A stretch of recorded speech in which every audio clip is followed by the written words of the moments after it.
morning. Good morning, Miss. Good morning, Miss. Good morning, ma'am. പ്രതീക്ഷിച്ചായിരുന്നോ? ഇന്ന് Vandana miss അല്ലേ? Vandana miss ആയിരുന്നു അല്ലേ? ഓക്കെ, ജസ്റ്റ് ഒരു അരമണിക്കൂർ മിസ് എടുത്തിട്ട് ഇത് കംപ്ലീറ്റ് ആക്കിയിട്ട് മിസ് പൊക്കോളാം കേട്ടോ. ഓക്കെ, പോകുന്നുണ്ട നാളെ നമുക്ക് അവരുണ്ട്. പക്ഷേ ഞാനിനി ചിലപ്പോ നെക്സ്റ്റ് കിട്ടായേ അങ്ങനെ വല്ല ബുദ്ധിമുട്ട് വന്നു കഴിഞ്ഞാലോ വിചാരിച്ചിട്ടാണ് മിസ് കയറണത്. അപ്പൊ ജസ്റ്റ് ഒരു അരമണിക്കൂറിനുള്ളിൽ മിസ് തീർത്തരാം. ഓക്കെ, ജസ്റ്റ് നിങ്ങളൊന്ന് കോപ്പറേറ്റ് ചെയ്താൽ മതി. Okay, Miss.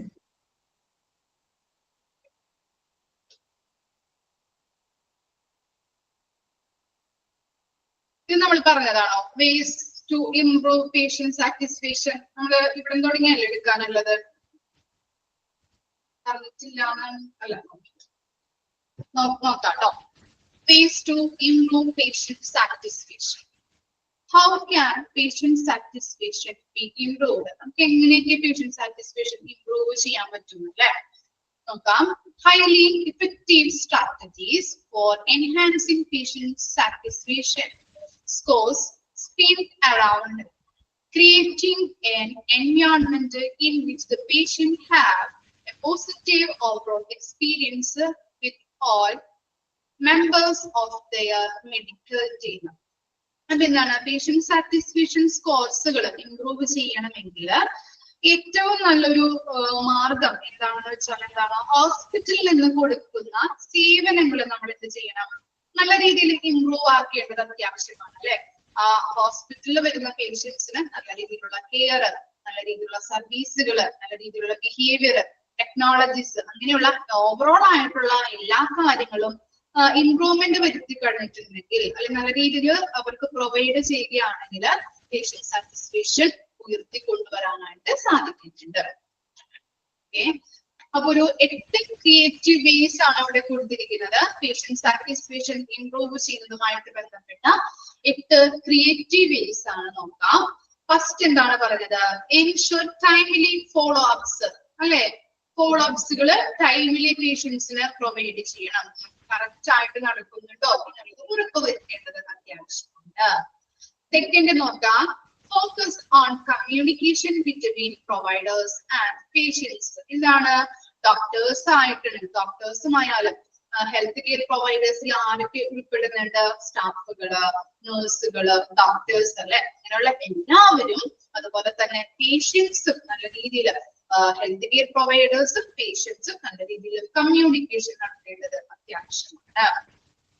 മെയിൻറ്റെയിൻ ട്രാൻസ്പെറൻസി വിത്ത് പേഷ്യൻസ്. ട്രാൻസ്പെറൻസി എന്ന് പറഞ്ഞാല് സുതാര്യമായ, ട്രാൻസ്പെറൻസി മീൻസ് സുതാര്യമായ. അപ്പൊ അവിടെ കൊടുത്തിരിക്കുന്നത് എന്താണ്? മെയിൻറ്റെയിൻ ട്രാൻസ്പെറൻസി വിത്ത് പേഷ്യൻസ്.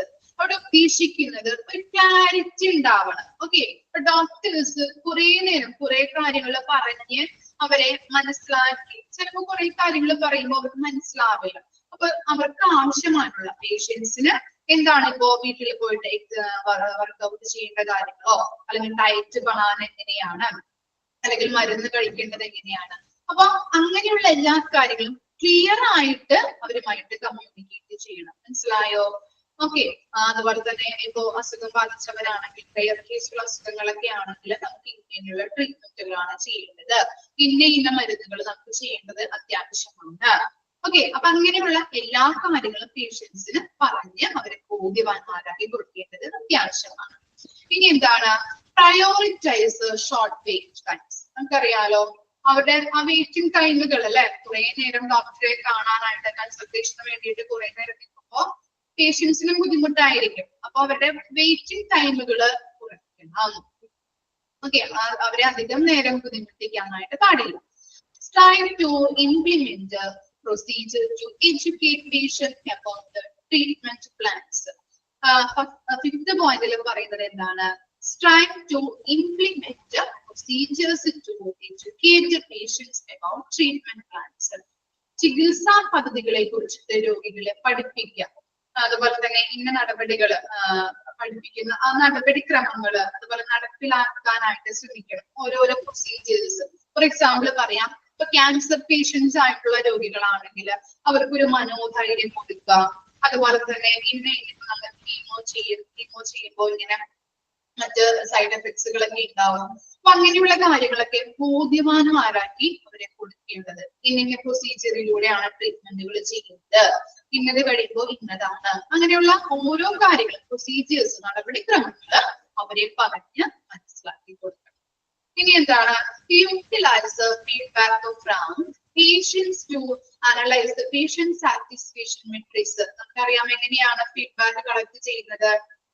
പേഷ്യന്റ് സാറ്റിസ്ഫാക്ഷൻ സർവേയിലൂടെ അല്ലെ, നല്ല രീതിയിലുള്ള പേഷ്യന്റ് സാറ്റിസ്ഫാക്ഷൻ സർവേ കണ്ടക്ട് ചെയ്യാനായിട്ട്, നല്ല രീതിയിലുള്ള ഫീഡ്ബാക്ക് കിട്ടാനായിട്ട് എന്ത് ചെയ്യണം, അവിടെ നിന്ന് നമ്മള് നല്ല രീതിയിലുള്ള സർവീസുകൾ രോഗികൾക്ക് പ്രൊവൈഡ് ചെയ്യേണ്ടത് അത്യാവശ്യമാണ്.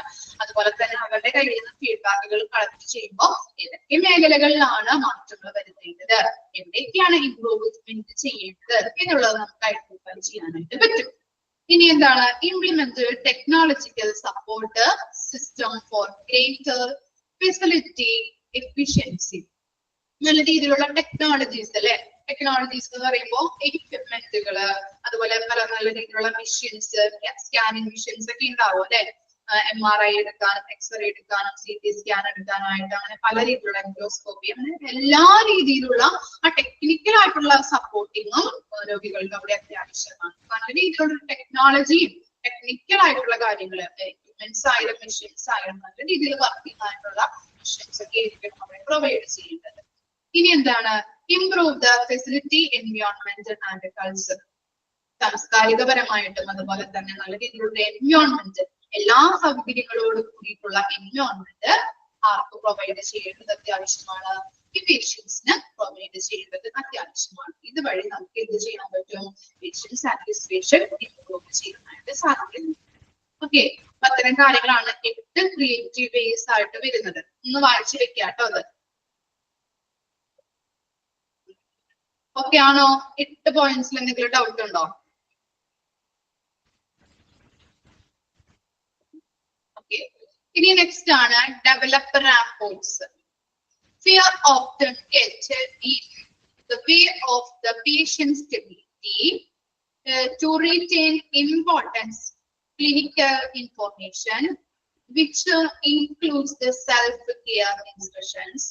Practitioners who spend a few minutes engaging with the patient before starting their clinical treatment help stick up a sense of trust with their patients by reducing their patients' fear early on. These healthcare professionals make sure that their patients are strengthened with the information they require to take charge of their own health. For developer rapport എന്ന് പറഞ്ഞാല് ബന്ധം വികസിപ്പിക്കുക. Okay, ബന്ധം വികസിപ്പിക്കുക. അപ്പോ ഇവിടെ ഇപ്പോ എന്താ പറയുന്നത്, ഫോർ എക്സാമ്പിൾ രീതിയിൽ മിസ് പറഞ്ഞു തരാം. ഒരു സ്വയം, ഇവിടെ പറയുന്നത് കൺസെപ്റ്റ് എന്താണെന്ന് വെച്ചാല് സ്വയം പരിചരണ നിർദ്ദേശങ്ങള് ഉൾക്കൊള്ളുന്ന പ്രധാനപ്പെട്ട ചികിത്സാ വിവരങ്ങൾ നിലനിർത്താനായിട്ട് പേഷ്യന്റിന് ഭയം ഉണ്ടാകുന്നുണ്ട്. ഫോർ എക്സാമ്പിൾ പറയാം, ഇപ്പോ ആദ്യമായിട്ട് ഇൻസുലിൻ കുത്തിവെക്കുന്ന വ്യക്തി, നമ്മളിപ്പോ എന്താണ് പ്രമേഹം കൂടുതലായിട്ട് ഹോസ്പിറ്റലിൽ കൊണ്ടുവരുമ്പോ പിന്നീട് അദ്ദേഹത്തിന് ഇൻസുലിൻ കുത്തിവെക്കാനായിട്ട് ഡോക്ടർ എഴുതും. അപ്പൊ എന്ത് ചെയ്യുന്നുണ്ട്, നമ്മൾ വീട്ടിൽ പോയിട്ട് നമ്മൾ അത് എടുക്കണോ അല്ലെ, വീട്ടിൽ ഇപ്പൊ ഇവിടുന്ന് ഡിസ്ചാർജ് ആക്കിയിട്ടുണ്ടെങ്കിൽ നമ്മൾ വീട്ടിൽ പോയിട്ട് ഇരിക്കേണ്ടത് അത്യാവശ്യമാണ്, ഇൻസുലിൻ കുത്തിവെക്കേണ്ടത് അത്യാവശ്യമാണ്. അങ്ങനെ വരുമ്പോ പുതിയതായിട്ട് അല്ലെങ്കിൽ ആ രോഗിക്ക് ഒന്നും അറിയില്ല, എങ്ങനെയാണ് കുത്തിവെക്കുന്നത്, എത്ര ഡോസ് എടുക്കണം, എങ്ങനെയാണ് എവിടെയാണ് കുത്തിവെക്കേണ്ടത്, അങ്ങനെയുള്ള കാര്യങ്ങൾ ചെയ്യാനായിട്ട് ആ രോഗിക്ക് എന്തുണ്ടാവും, ഒരു ഭയം അല്ലെങ്കിൽ പേടി ഉണ്ടാവും. നമ്മൾ ആദ്യമായിട്ട് ചെയ്യുന്ന ഒരു കാര്യമാണ് അല്ലെ. അപ്പൊ എന്താണ്, എങ്ങനെയാണ്, എത്ര ഡോസ് എടുക്കണം, ഇത് എങ്ങനെയാണ് കുത്തിവെക്കുന്നത്, എപ്പോഴാണ് കുത്തിവെക്കുന്നത്, ടൈമുകൾ അല്ലെ, അങ്ങനെയുള്ള കാര്യങ്ങളൊന്നും രോഗിക്ക് അറിയാൻ പറ്റില്ല. അപ്പൊ അങ്ങനെ ആദ്യമായിട്ട് ചെയ്യുകയാണെങ്കിൽ അവർക്ക് എന്താണ്, ഉള്ളിലൊരു ഭയം ഉണ്ടാവാൻ ചാൻസ് ഉണ്ട്. അപ്പൊ എന്ത് ചെയ്യണം, ഈ പ്രാക്ടീഷണേഴ്സ് അല്ലെ, പ്രൊവൈഡേഴ്സ്, ഹെൽത്ത് കെയർ പ്രൊവൈഡേഴ്സ് രോഗിയുടെ കൂടെ ഇരുന്നുകൊണ്ട് കുറച്ചു നേരം അവരുമായിട്ട് കമ്മ്യൂണിക്കേറ്റ് ചെയ്യുന്നത് അത്യാവശ്യമാണ്.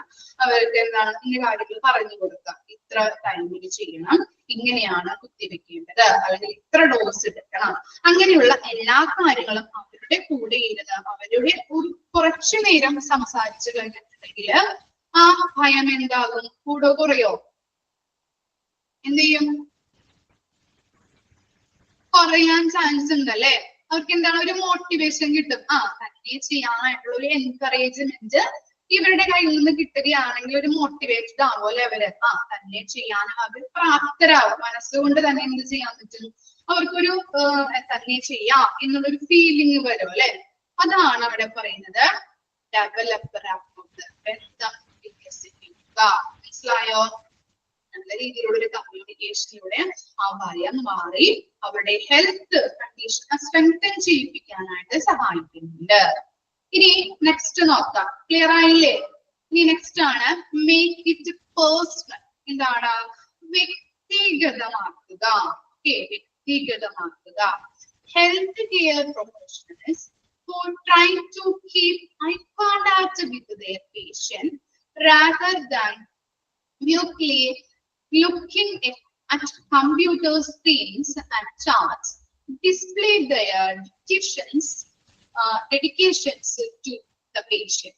Some practitioners may select to have the medical scribe in the room for this every reasons, which allows them to listen with their eyes while the scribe takes notes. Saying a patient's name also help individualize and personalize the patient experience, like this as questions like what matters to do. അപ്പൊ എന്താണ്? വ്യക്തിഗതമാക്കുക. Make it personal. അതിൽ പറയുന്നത് ഇപ്പോ ഒരു patient ഡോക്ടറെ കാണാൻ വരുമ്പോ ഡോക്ടർ അവിടെ എന്തുണ്ടാവും? അദ്ദേഹത്തിന് വേണ്ടിയിട്ട് ഒരു കമ്പ്യൂട്ടർ ഉണ്ടാവും അല്ലെ. ആ കമ്പ്യൂട്ടർ സ്ക്രീനിൽ നോക്കിയിരുന്ന് കഴിഞ്ഞിട്ടുണ്ടെങ്കിൽ നമ്മള് അവിടെ ചെന്നിരിക്കുമ്പോ നമ്മുടെ അസുഖങ്ങളെ കുറിച്ച് പറയും. എനിക്ക് ഇവിടെ വേദന, അല്ലെങ്കിൽ 2 ദിവസമായിട്ട് പനി തുടങ്ങിയിട്ട് തലവേദനയുണ്ട്, ഛർദിയുണ്ട് അല്ലെ. അങ്ങനെയുള്ള കാര്യങ്ങൾ നമ്മൾ പറയും. അപ്പോൾ ഡോക്ടർ എന്ത് ചെയ്യുന്നുണ്ട്? നല്ല രീതിയിലുള്ള ഡോക്ടേഴ്സ് ആണെങ്കിൽ നമ്മളെ കേൾക്കും. നമ്മൾ പറയുന്നത് കേട്ടിട്ട് നമ്മൾ പരിശോധിച്ച് പ്രിസ്ക്രൈബ് ചെയ്യുകയാണ് ചെയ്യുന്നത്. ഇനി അതർവൈസ് ആണെങ്കിലോ ഈ ഡോക്ടർ എന്ത് ചെയ്യുന്നുണ്ട്? കമ്പ്യൂട്ടർ സ്ക്രീനിൽ നോക്കിയിരിക്കുന്നുണ്ട്. അപ്പൊ അങ്ങനെ ഇരിക്കുമ്പോ എന്താണ്? നമ്മൾ കേൾക്കാൻ തയ്യാറാകുന്നില്ല, അല്ലെങ്കിൽ നമ്മുടെ കാര്യങ്ങള് അവരെ മനസ്സിലാക്കാനായിട്ട് ഉൾക്കൊള്ളുവാനായിട്ട് തയ്യാറാകാത്ത പ്രാക്ടീഷണേഴ്സ് ഉണ്ടാവും അല്ലെ. അപ്പൊ അങ്ങനെയുള്ളതാണെങ്കിൽ എന്താണ്? രോഗികൾക്ക് സാറ്റിസ്ഫൈഡ് ആകുമില്ലയോ? രോഗികൾ സാറ്റിസ്ഫൈഡ് ആവില്ല അല്ലെ. അപ്പൊ എന്താണ്? ഒരു രോഗി ഡോക്ടറുടെ അടുത്തേക്ക് ഡോക്ടറെ കാണാൻ വരുമ്പോ എന്ത് ചെയ്യണം? ഐ കോണ്ടാക്ട് വേണം അല്ലെ. അവരുടെ കണ്ണുകളിൽ നോക്കി അവര് പറയുന്നത് കേൾക്കാനായിട്ട്, അവരെ മനസ്സിലാക്കാനായിട്ട് തയ്യാറാക്കണം. അതുപോലെ തന്നെ ചില ഡോക്ടേഴ്സിന്റെ അടുത്ത് ഈ മെഡിക്കൽ സ്ക്രൈബുകൾ ഉണ്ടാവും ഇല്ലേ. ജൂനിയർ ഡോക്ടേഴ്സ് ഉണ്ടാവാറുണ്ട്. കണ്ടിട്ടുണ്ടോ നിങ്ങള്? അപ്പൊ ഇപ്പൊ നമ്മുടെ കാര്യങ്ങൾ അസുഖങ്ങളെ കുറിച്ചൊക്കെ പറയുമ്പോ ഈ മെയിൻ ഡോക്ടർ ചെയ്യുന്നത് ഇവരുമായിട്ട് ഡിസ്കസ് ചെയ്തിട്ട് എന്താണ് അസുഖം, അല്ലെങ്കിൽ എന്ത് മരുന്നുകൾ കൊടുക്കേണ്ടതുണ്ട് അവരുമായിട്ട് ചർച്ച ചെയ്ത് പറഞ്ഞു തരാറുണ്ട്, അല്ലെങ്കിൽ എഴുതി തരാറുണ്ട് അല്ലെ. ചിലവരെന്ത് ചെയ്യാറുണ്ട്? ആ ഡോക്ടർ അവിടെ എഴുതി വെക്കാറുണ്ട് ഇന്ന അസുഖം ഇന്ന മരുന്നുകളാണ് കൊടുക്കേണ്ടത്. അപ്പൊ അങ്ങനെയുള്ള കാര്യങ്ങൾ അവർക്കൊരു നോട്ട് ഉണ്ടാവും. അവരെന്താണ്? ഓരോ രോഗികളുടെയും കാര്യങ്ങൾ അവർ പ്രാക്ടീഷണേഴ്സ് ആണ് അല്ലെ, പ്രാക്ടീസ് ചെയ്യുന്ന വ്യക്തികളാണ്. അതുകൊണ്ട് തന്നെ ഓരോ രോഗികൾ വരുമ്പോഴും അവിടെ ഇരുന്ന് രോഗം എന്താണെന്ന് മനസ്സിലാക്കി അവര് അങ്ങനെയുള്ള കാര്യങ്ങള് എഴുതി വെക്കാറുണ്ട്. അവരുടെ ബുക്കിൽ ഒരു ബുക്ക് ഉണ്ടാവും, അതിനകത്ത് അവർ എഴുതി വെക്കാറുണ്ട്. അതുപോലെ തന്നെ ഈ മെയിൻ ഡോക്ടറും ഇവരും തമ്മിൽ കമ്മ്യൂണിക്കേറ്റ് ചെയ്ത് മരുന്നുകൾ എന്തൊക്കെയാണ് കൊടുക്കേണ്ടത് അങ്ങനെയുള്ള കാര്യങ്ങളും അവര് ചർച്ച ചെയ്യാറുണ്ട് അവിടെ ഇരുന്ന്. ഓക്കെ.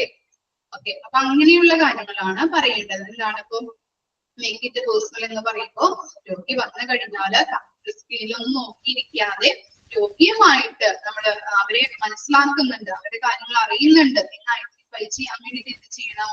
ഐ കോണ്ടാക്ട് അല്ലെ. കറക്റ്റ് ആയിട്ടുള്ള ഐ കോണ്ടാക്റ്റില് നമ്മള് എല്ലാ കാര്യങ്ങളും നോക്കി മനസ്സിലാക്കുകയും ഐ കോണ്ടാക്ട് നിർബന്ധമായിട്ടും കീപ്പ് ചെയ്യേണ്ടത് അത്യാവശ്യമാണ്. അതുപോലെ തന്നെ രോഗി വരുമ്പോ അവരുടെ പേര് അല്ലെ, അവരുടെ ആ പേര് ചൊല്ലി വിളിക്കുകയാണെങ്കിൽ saying patient's name also help individualize. എന്താ പറയുന്നത്? ഇപ്പൊ പേരെന്താണ്? അപ്പൊ പറയും എന്താണ് അഞ്ജനയാണെങ്കിൽ അഞ്ജന എന്താണ് സുഖം എന്ന് ചോദിച്ചാൽ നമുക്കൊരു എന്താണ് നമുക്കൊരു പ്രത്യേകമായിട്ടൊരു എന്താണ് ഒരു ബന്ധം സ്ഥാപിക്കാനാണ് ഡോക്ടറും അതുപോലെ തന്നെ ഒരു രോഗിയും തമ്മിലൊരു പ്രത്യേകമായിട്ടുള്ള ഒരു ബന്ധം സ്ഥാപിക്കാനായിട്ട് പറ്റും അല്ലെ. നമുക്കൊരു നല്ല രീതിയിലുള്ള അവര് നമ്മളെ കെയർ ചെയ്യുന്നുണ്ട് അല്ലെ, പേര് ചൊല്ലി വിളിക്കാനായിട്ട് തയ്യാറാവണം അല്ലെ. അങ്ങനെയും നമ്മള് രോഗികളെ കെയർ കൊടുക്കാനായിട്ട് പേര് ചൊല്ലി വിളിക്കാനായിട്ട് തയ്യാറാവാം.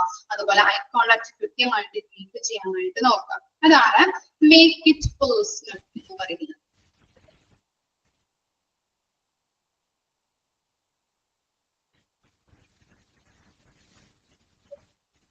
ഇനി നെക്സ്റ്റ് ആണ് educate A patient. Receiving a new diagnosis or an update to existing one can be fearsome. Use of non-medical language and teach-back method help improve communication and aid the patient grasping their health condition. ഇവിടെ പറയുന്നത് ഒരു പുതിയൊരു diagnosis എന്താണ് ഇവിടെ educate the patient അല്ലെ, രോഗിയെ ബോധവൽക്കരിക്കുക അല്ലെ, രോഗിയുടെ കാര്യങ്ങള് ഹെൽത്ത് കണ്ടീഷൻ ഒക്കെ പറഞ്ഞു കൊടുക്കുക, അതാണ് അവിടെ ഉദ്ദേശിക്കുന്നത്. അപ്പൊ ഒരു പുതിയൊരു രോഗനിർണയം നടത്തി കഴിഞ്ഞിട്ടുണ്ടെങ്കിൽ രോഗിക്ക് എന്തുണ്ടാവുക, പേടി ഉണ്ടാവും അല്ലെ. ഏറെ കേസുള്ള രോഗങ്ങളൊക്കെ ആണെങ്കിൽ നിങ്ങൾക്ക് ഇതാണ് എന്ന് പറഞ്ഞു കഴിഞ്ഞാൽ നമുക്കൊരു ഉള്ളിലൊരു ഭയം ഉണ്ടാവും. രോഗിക്ക് ഒരു ക്യാൻസർ ആണെന്ന് പറഞ്ഞു കഴിഞ്ഞാൽ നമുക്കൊരു ഭയം ഉണ്ടാവും അല്ലെ. അതാണ് പറയുന്നത്, ഒരു പുതിയൊരു രോഗനിർണയം നടത്തി കഴിഞ്ഞിട്ടുണ്ടെങ്കിൽ രോഗിക്ക് ഓൾറെഡി എന്തുണ്ടാവും, പേടി ഉണ്ടാവും. ഇനി അതുപോലെ തന്നെ നോൺ മെഡിക്കൽ ലാംഗ്വേജ്, ഇപ്പൊ ഡോക്ടർമാർക്ക് അവരുടെ മെഡിക്കൽ ലാംഗ്വേജിൽ നമ്മൾ ടെർമിനോളജി ഒക്കെ പഠിച്ചിട്ടുണ്ട് അല്ലെ, അങ്ങനെയുള്ള മെഡിക്കൽ ടേംസ് അവർ ഉപയോഗിക്കുമ്പോ അവർക്ക് മനസ്സിലാകുന്നുണ്ട് എന്തൊക്കെയാണ് കാര്യങ്ങള്, ഏതൊക്കെ മരുന്നുകളാണ്. ഇനി രോഗികളോട് പറയുകയാണെങ്കിലോ ഈ മെഡിക്കൽ ടേംസിൽ പറയുകയാണെങ്കിൽ അവർക്ക് വല്ലതും മനസ്സിലാവോ? ഇല്ല. അപ്പൊ എന്ത് ചെയ്യണം? ടീച്ച് ബാക്ക് മെത്തേഡ്സ് എന്ന് പറഞ്ഞാല് ഡോക്ടർ രോഗിയുടെ കണ്ടീഷൻ, അതുപോലെ തന്നെ എങ്ങനെയൊക്കെയാണ് ട്രീറ്റ്മെന്റുകൾ ചെയ്യേണ്ടത്, എങ്ങനെയുള്ള മെഡിസിനുകൾ നമ്മൾ കഴിക്കേണ്ടത് അത്യാവശ്യമാണ്, അവരുടെ മെഡിക്കൽ അങ്ങനെയുള്ള അവരുടെ ഹെൽത്ത് കണ്ടീഷൻ എങ്ങനെയാണ് എന്നുള്ളത് ഡോക്ടർ എന്ത് ചെയ്യും, രോഗിയോട് പറയും. ആദ്യം മനസ്സിലായോ? ആദ്യം ഡോക്ടർ രോഗിയോട് പറഞ്ഞു കൊടുക്കും. ഇനി എന്നിട്ട് എന്ത് ചെയ്യുന്നുണ്ട്, എന്താണ് രോഗിക്ക് മനസ്സിലായത് തിരിച്ചു പറയാനായിട്ട് പറയും. ഞാൻ പറഞ്ഞത് എന്താണ് ഇപ്പൊ അഞ്ജനയ്ക്ക് മനസ്സിലായെന്ന് ചോദിക്കും. അപ്പൊ അഞ്ജന എന്ത് പറയും, ഞാൻ പറഞ്ഞ കാര്യങ്ങൾ അവൾക്ക് മനസ്സിലായത് അവൾ എന്നോട് പറയും അല്ലെ. ഓക്കെ.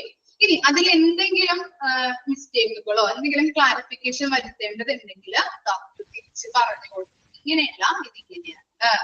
ഇതാണ് ടീച്ച് ബാക്ക് മെത്തേഡ്. മനസ്സിലായോ? ആദ്യം ഡോക്ടർ രോഗിയോട് പറയും തന്റെ കണ്ടീഷൻ എങ്ങനെയാണ്, ഇന്ന പ്രൊസീജിയറിലൂടെ ചെയ്യണം, ഇന്ന മരുന്നുകൾ കഴിക്കണം. ഓക്കെ. ഇനി രോഗിക്ക് എന്താണ് മനസ്സിലായത് എന്നുള്ളത് ഡോക്ടർ വീണ്ടും ചോദിച്ച് ഡോക്ടർ അത് മനസ്സിലാക്കി എന്തെങ്കിലും ക്ലാരിഫിക്കേഷൻ വരുത്തേണ്ടതുണ്ടെങ്കിൽ ഡോക്ടർ രോഗിയോട് പറഞ്ഞ് എല്ലാ കാര്യങ്ങളും മനസ്സിലാക്കും. അതാണ് teach back method. Providing patient with the written document, they can be taken home with them is also of important and it help further lessons feelings of confusion or unease. Generates the positive patient experience by teaching the patient about their health and how to immature it, helping the patient understand how their body works and by making certain choices can enhance and distract from their health, gives them informed agency over their bodies.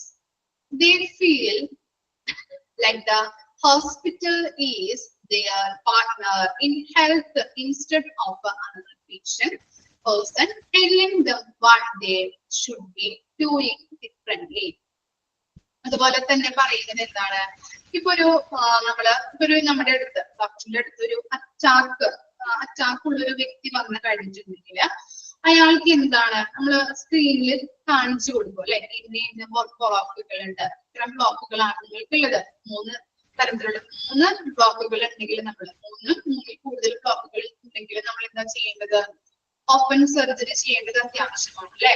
അപ്പൊ ഇന്ന പ്രൊസീജിയറിലൂടെയാണ് ചെയ്യുന്നത്, ഇന്ന മരുന്നുകൾ കഴിക്കണം. അപ്പൊ എന്ത് ചെയ്യും? സ്ക്രീനിൽ കാണിച്ചു കൊടുത്ത് രോഗിയുടെ അവസ്ഥ അവന് മനസ്സിലാക്കി കൊടുക്കും. ഓക്കെ, അപ്പൊ ഇന്ന പ്രൊസീജിയറിലൂടെ ഇന്ന നടപടിക്രമങ്ങളിലൂടെയൊക്കെയാണ് സർജറി ചെയ്യുന്നത്, ഇന്ന മരുന്നുകൾ കഴിക്കണം. അപ്പൊ അങ്ങനെ ഒരു അവയർനെസ് അവന് ലഭിക്കുന്നതിലൂടെ എന്താണ് അയാൾക്ക് എന്താണ് നല്ല രീതിയിലുള്ള ഒരു കാര്യങ്ങൾ അവനെ ബോധ്യവാന്മാരാക്കുന്നുണ്ട് അല്ലെ. എഡ്യൂക്കേഷൻ അവന് കൊടുക്കുകയാണ് ചെയ്യുന്നത്. എന്റെ ഹെൽത്ത് കണ്ടീഷൻ ഇങ്ങനെയാണ് അല്ലെ, അതിനെ കുറിച്ച് അവനറിയും. എന്തൊക്കെ മരുന്നുകളാണ് കഴിക്കേണ്ടത്, എന്തൊക്കെ ഫുഡുകളാണ് ഞാൻ കഴിക്കാൻ പാടില്ലാത്തത്, അങ്ങനെയുള്ള കാര്യങ്ങളൊക്കെ അവനെ ബോധ്യപ്പെടുത്തി കൊടുക്കുന്നുണ്ട്. അതാണ് ഇതിൽ പറയുന്നത് educate the patient. Okay, clear ആയോ? അതിന്റെ കൺസെപ്റ്റ് മാത്രം ഒന്ന് അറിഞ്ഞു വെക്കാട്ടോ. ഇനി നെക്സ്റ്റ് ആണ് എൻഷുർ ക്ലീൻലിനെസ്. അതറിയാലോ, എന്താണ്? patient need to receive care in a situation that does not feel safe or sanitary. Practicing sanitation in all areas of an institution, from the waiting room to the practice decisions room office, help safeguard patient and put them at peace. അതെന്താണ്? വൃത്തിയുള്ള കാര്യങ്ങൾ അല്ലെ. Ensure, വൃത്തി ഉറപ്പുവരുത്തുക അല്ലെ. എങ്ങനെയാണ്? ഇപ്പൊ ഹോസ്പിറ്റലിൽ വൃത്തിയില്ല എന്ന് കണ്ടു കഴിഞ്ഞിട്ടുണ്ടെങ്കിൽ എന്താണ്? ഇപ്പൊ ഓരോ രോഗികളും ഹോസ്പിറ്റലിലോട്ട് വരാനായിട്ട് മടി കാണിക്കും അല്ലെ. അതുപോലെ തന്നെ അങ്ങനെ വൃത്തിയില്ലാത്ത ഹോസ്പിറ്റൽ ആണെങ്കിൽ അവർക്ക് ഇൻഫെക്ഷൻ ഉണ്ടാവാൻ സാധ്യതയുണ്ട്. പല റിസ്കുകള് നമ്മുടെ വരുന്ന രോഗികൾക്കായാലും അവിടെയുള്ള സ്റ്റാഫുകൾക്കായാലും റിസ്കുകൾ ഉണ്ടാവാൻ ചാൻസ് ഉണ്ട്. അതുകൊണ്ട് എന്താ പറയുന്നത്? വെയിറ്റിംഗ് റൂം തൊട്ട് ഫിസിഷ്യൻ റൂം വരെ ശുചീകരണ പ്രവർത്തനങ്ങൾ നടത്തേണ്ടത് അത്യാവശ്യമാണ്. ഓക്കെ, ആ വൃത്തി ഉറപ്പുവരുത്തേണ്ടത് എങ്ങനെയാണെന്നാണ് പറയുന്നത്? വെയിറ്റിംഗ് റൂം തൊട്ട് ഫിസിഷ്യന്റെ ആ റൂം വരെ ശുചീകരണ പ്രവർത്തനങ്ങൾ നടത്തുക. ഇങ്ങനെ ചെയ്യുമ്പോൾ പേഷ്യൻസിന് അവരുടെ അസുഖങ്ങൾ സുഖപ്പെടുത്താനും അതുപോലെ അവരുടെ റിസ്ക് കുറയ്ക്കാനും അല്ലെ, നല്ല രീതിയിലുള്ള സെക്യൂരിറ്റി, സേഫ് ഇതൊക്കെ ഫീൽ ചെയ്യാനായിട്ട് ഹെൽപ്പ് ചെയ്യും. നെക്സ്റ്റ് നോക്കാം, upgrade updated system. When it comes into improve their patients' experience, upgrading updated internal system is important. Even small updates to appointments scheduling, platform, waiting rooms, signage and systems, and nurse call button can have a significant influence on patient satisfaction. ചില ഹോസ്പിറ്റലുകളിൽ ഇപ്പോഴും updated ആവാത്ത സ്ഥലങ്ങൾ ഉണ്ടെന്നാണ് പറയുന്നത്. ഇപ്പോഴുള്ള government ഹോസ്പിറ്റലൊക്കെ ആണെങ്കിൽ എന്താണ് നല്ല രീതിയിലുള്ള അപ്ഡേഷൻസും ഇന്നോവേഷൻസ് ഒക്കെ ഉണ്ടാകുന്നുണ്ട്. ഇപ്പോഴും ചില ഹോസ്പിറ്റലുകളിൽ ഇങ്ങനെയുള്ള ഇന്നോവേഷൻസ് ആയാലും ടെക്നോളജി അപ്ഗ്രേഡ് ആയാലും എപ്പോഴും ലോ ലെവലിലുള്ള ഹോസ്പിറ്റലുകൾ ഇന്നും ഉണ്ടെന്നാണ് പറയുന്നത്. ഫോർ എക്സാമ്പിൾ ആണ് token display system. Okay, token display system ഒക്കെ എന്താണെന്ന് അറിയില്ലേ? ബാങ്കിലൊക്കെ നമ്മൾ പോയി കഴിഞ്ഞിട്ടുണ്ടെങ്കിൽ ടോക്കൺ വിളിച്ചിട്ടാണ് അല്ലെ. അതുപോലെ തന്നെ ഹോസ്പിറ്റലുണ്ട് ഇപ്പൊ. ഓക്കെ, അപ്പൊ അങ്ങനെയുള്ള സിസ്റ്റങ്ങൾ, ടോക്കൺ ഡിസ്പ്ലേ സിസ്റ്റം ഇല്ലാത്ത ഹോസ്പിറ്റലുകൾ ഇന്നും നിലനിൽക്കുന്നുണ്ട്. അപ്പൊ അങ്ങനെയാണ് ടെക്നോളജിയിലൊക്കെ അപ്ഗ്രേഡ് ചെയ്യാം. അതുപോലെ ഇന്നോവേഷൻസ് വരുത്താത്ത ഹോസ്പിറ്റലും ഇപ്പോഴുണ്ട്. പക്ഷെ എന്താണ്, ജനങ്ങൾക്ക് സാറ്റിസ്ഫാക്ഷൻ, നല്ല രീതിയിലുള്ള ഒരു അനുഭവം, എക്സ്പീരിയൻസ് കിട്ടാൻ വേണ്ടിയിട്ട് എന്താ ചെയ്യേണ്ടത്? ഇങ്ങനെയുള്ള കാലഹരണപ്പെട്ടതായിട്ടുള്ള അല്ലെ സിസ്റ്റംസ് ഒക്കെ നമ്മൾ എന്ത് ചെയ്യാം? അതൊക്കെ ഒഴിവാക്കി നല്ല രീതിയിലുള്ള അപ്ഡേഷൻസ് കൊണ്ടുവരാം അല്ലെ. അതുപോലെ നല്ല രീതിയിലുള്ള ടെക്നോളജീസ്, ഇന്നോവേഷൻസ്, പുതിയ രീതിയിലുള്ള ടെക്നോളജി സർവീസുകൾ ജനങ്ങൾക്ക് എന്താണ് ഇപ്പൊ അപ്പോയിന്റ്മെന്റ് നടത്താൻ വേണ്ടിയിട്ട്, അതുപോലെ തന്നെ വെയിറ്റിംഗ് അപ്പോയിന്റ്മെന്റുകൾ, ബില്ലിങ്ങുകൾ ഇതൊക്കെ നടത്താൻ വേണ്ടിയിട്ട് ഇപ്പൊ ഓൺലൈൻ HIS ഒക്കെ നമ്മൾ പഠിച്ചല്ലേ. അങ്ങനെയുള്ള നല്ല രീതിയിലുള്ള ടെക്നോളജീസ് കൊണ്ടുവരുന്നത് പോലെ അവരുടെ സാറ്റിസ്ഫാക്ഷൻ ഇംപ്രൂവ് ചെയ്യാനായിട്ട് ഹെൽപ്പ് ചെയ്യുന്നത്. ഓക്കെ, അപ്പൊ കാലാകരണപ്പെട്ട അപ്ഡേറ്റഡ് ആയിട്ടുള്ള സിസ്റ്റംസ് അപ്ഗ്രേഡ് ചെയ്യാനായിട്ട് ശ്രദ്ധിക്കണം. ഇനി എന്താണ് ബി പഞ്ച്വൽ. ഇതെന്താ ഉദ്ദേശിക്കുന്നത്? ബി പഞ്ച്വൽ എന്ന് പറഞ്ഞാല് punctuality reveals a practitioner's respect for a patient's busy schedule. If an organization finds it difficult to see patient in a timely manner, they may require to examine the scheduling process and or shifting needs, staffing needs. Be punctual എന്താണ്? സമയനിഷ്ഠ പാലിക്കുക അല്ലെ? ഇപ്പൊ doctors ചിലപ്പോ എന്താണ് പ്രാക്ടീഷണേഴ്സിന്റെ BC ഉള്ള ടൈമിൽ BC ഷെഡ്യൂളിൽ ഇപ്പൊ സർജറിയുമായിട്ട് ബന്ധപ്പെട്ട് ചിലപ്പോ എന്താണ് ചില ഡോക്ടേഴ്സ് ഒക്കെ കൃത്യസമയത്ത് വരാറില്ല കൺസൾട്ടേഷന് വേണ്ടിയിട്ട് അല്ലെ? ഡോക്ടർ വൈകാറുണ്ട്. അപ്പൊ എന്താണ് വൈകുന്ന കാരണങ്ങള്? അതൊക്കെ രോഗികളെ പറഞ്ഞ് മനസ്സിലാക്കിക്കണം. അല്ലെങ്കിൽ എന്താണ് അവർക്ക് ചിലപ്പോ നെഗറ്റീവ് ആയിട്ടുള്ള തെറ്റിദ്ധാരണകൾ ഉണ്ടാവാൻ ചാൻസ് ഉണ്ട്. ഒരു കുറെ നേരം വെയിറ്റ് ചെയ്തിരിപ്പിച്ചിട്ട് മുഷിച്ചിലാവാൻ ചാൻസ് ഉണ്ട് അല്ലെ? അപ്പൊ എന്താണ് ഡോക്ടർ വൈകുന്നത്? സർജറിയുമായിട്ട് ബന്ധപ്പെട്ട് ഇത്തിരി നേരം വൈകും അല്ലെ? അവിടെയുള്ള നഴ്സുമാര് പറയാറുണ്ട് രോഗികളോട്. അങ്ങനെയൊക്കെ പറഞ്ഞു കൊടുത്തു കഴിഞ്ഞിട്ടുണ്ടെങ്കിൽ നമുക്ക് എന്താണ് അപ്പോ എന്താണ് കാരണം എന്നുള്ളത് അവർക്ക് മനസ്സിലാവുന്നുണ്ട്. അതുപോലെ തന്നെ ഓരോ ഡോക്ടേഴ്സും കൃത്യമായിട്ടുള്ള പഞ്ച്വാലിറ്റി കീപ്പ് ചെയ്യാനായിട്ട് നോക്കാം. ഇപ്പോ 10 മണിക്കാണ് ഒരു ഡോക്ടർ വരുന്നതെങ്കിൽ 9:55 തന്റെ റൂമിൽ വന്നിരിക്കാനായിട്ട് ശ്രമിക്കും. അപ്പൊ എന്താണ് അവര് സമയനിഷ്ഠ പാലിക്കുന്നുണ്ട്. നല്ല രീതിയിലുള്ള ഒരു പോസിറ്റീവ് ആയിട്ടുള്ള കാര്യങ്ങളാണല്ലേ അതൊക്കെ. ഇപ്പൊ രോഗികൾ അത് കാണുമ്പോൾ എന്താണ് അവർക്ക് സാറ്റിസ്ഫാക്ഷൻ ഇംപ്രൂവ് ചെയ്യാനായിട്ട് സാധിക്കും. ഓക്കെ, അപ്പൊ പഞ്ച്വാലിറ്റി കീപ്പ് ചെയ്യേണ്ടത് അത്യാവശ്യമാണ്. സമയനിഷ്ഠ പാലിക്കണം. ഇനി set expectations. Okay, the care providers can help set the hope by keeping all the information on their website, patient portal, and printed collateral of the date always, including an FAQ. FAQ എന്ന് പറഞ്ഞാൽ frequently asked questions. Frequently asked questions. Frequently asked questions. Thank you.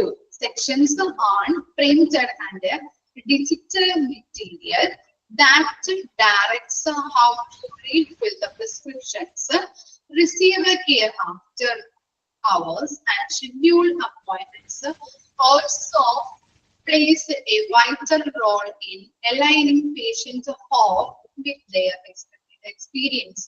ഇപ്പൊ നമുക്കറിയാം എന്താണ് വെബ്സൈറ്റുകൾ, ഓരോ ഹോസ്പിറ്റലും ഓരോ വെബ്സൈറ്റുകൾ ഉണ്ട്. അതുപോലെ തന്നെ HIS-ലൂടെ ഓരോ ടെക്നോളജി അല്ലെ സോഫ്റ്റ്വെയർസിലൂടെ ഒക്കെ എന്താണ് ഷെഡ്യൂൾസ് അപ്പോയിന്റ്മെന്റ് ചെയ്യാനായിട്ട്, അതുപോലെ തന്നെ എപ്പോ ഡോക്ടറെ കാണണം, ഏത് ഡോക്ടറെയാണ് കാണേണ്ടത്, അങ്ങനെയുള്ള കാര്യങ്ങള്. അതുപോലെ തന്നെ ഈ പ്രിസ്ക്രിപ്ഷൻസ് ഒക്കെ ഡോക്ടേഴ്സിന് എന്താണ് ഈ സിസ്റ്റം വഴി അയച്ചു കൊടുക്കാനായിട്ട്. അപ്പൊ എന്താണ് എറേഴ്സ് ഒക്കെ കുറയ്ക്കാനായിട്ട് ചാൻസ് ഉണ്ട് അല്ലെ? അപ്പൊ പല എറേഴ്സുകളും പല റിസ്കുകളായാലും എറേഴ്സുകളായാലും കുറയ്ക്കാനായിട്ട് റെഡ്യൂസ് ചെയ്യാനായിട്ട് സാധിക്കുന്നുണ്ട്. അതുപോലെ ഡിജിറ്റലായിട്ട് നമുക്ക് സർവേ നടത്തി പേഷ്യന്റിന്റെ സാറ്റിസ്ഫാക്ഷൻ എങ്ങനെയായിട്ട് നടക്കാനായിട്ട് സാധിക്കുന്നുണ്ട്. അങ്ങനെയുള്ള കാര്യങ്ങള് നമുക്ക് എന്താണ് ഈ പേഷ്യൻസിന്റെ എക്സ്പെക്ടേഷൻ പ്രതീക്ഷകൾക്കനുസരിച്ച് അവർക്ക് ഓരോ കാര്യങ്ങളും ഓരോ സർവീസുകളായാലും ടെക്നോളജീസ് ആയാലും ചെയ്തു കൊടുക്കാനായിട്ട് സഹായിക്കുന്നുണ്ട്. ഓരോ ടെക്നോളജീസ് വഴി അവരുടെ പ്രതീക്ഷകൾ ഉയർത്തിക്കൊണ്ടുവരാനായിട്ട് സഹായിക്കുന്നുണ്ട്. ഇനി ഗോ ഡിജിറ്റൽ തന്നെയാണ് പിന്നെയും പറയുന്നത്. Go digital. Hospital can do just about anything with a few taps on your phones, from paying your bills to booking vaccination. Digitization of your practice can generate proficiencies for your staff and the patients that make better everyone's experience. The right software allows to digitize every steps of the patient's journey, from booking an appointment in paying their deductibles.